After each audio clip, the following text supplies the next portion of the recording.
Yon, welcome back to my channel mga ka-vlogs. This is Edmar TV. Once again, nandito na naman tayo at gagawa tayo ng insaladang pako. Yon mga ka-vlogs, ang tagal kong naghanap ng pako mga ka-vlogs. Ngayon lang ako nakakita. So yon, sarap nito, insaladang pako. Hahaluan natin ng kamatis at pipino at bagoong mga ka-vlogs.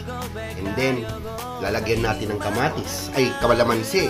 So yun mga ka-vlogs, pinag-prepare ko na. Ito na yung ihahalo natin. Maraming sibuyas, kamatis. So yan na mga ka-vlogs. At nagprito na rin ako mga ka-vlogs ng tawilis at saka galunggong mga ka-vlogs.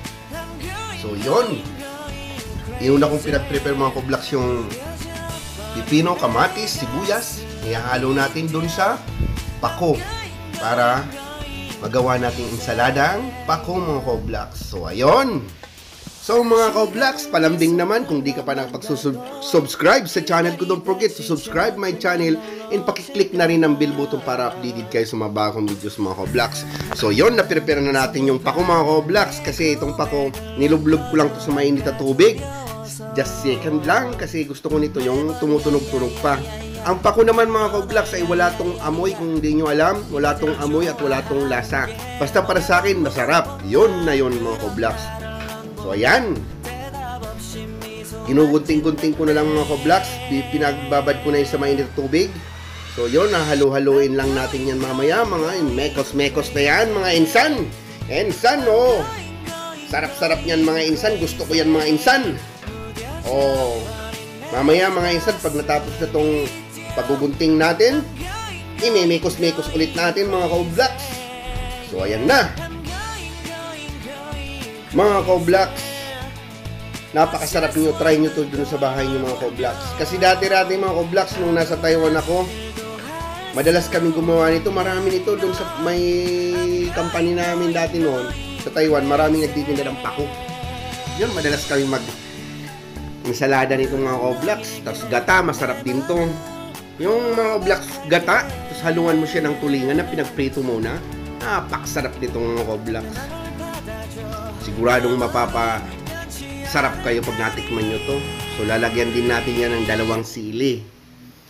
Yun mga ka-vlogs, matatapos na nating tabas-tabasin yung pako. Ayan. Tapos hahalo-halo na natin yan. Napakadali nito mga ka-vlogs. Typical lang na paggagawa ng salad-salad mga ka-vlogs. So yun, ito na siya. Minikos-mikos ko na yan. Hinaluan ko ng mga ka-vlogs na ang bagoong. Ayan na. Tapos lalagyan natin ng kalamansi. Yun. At gumawa na rin ako ng sausawan ng galunggong at tawilis, toyo at sili mga ka-vlogs. Ayan. So mga ka-vlogs, ulit, don't forget to subscribe my channel and follow my FB page. Ayan na. Naalala ko mga ka-vlogs nung nasa Iriga pa ako. Alam mo, di ako na doon sa lugar namin. Bundok yun, yung Santa Maria.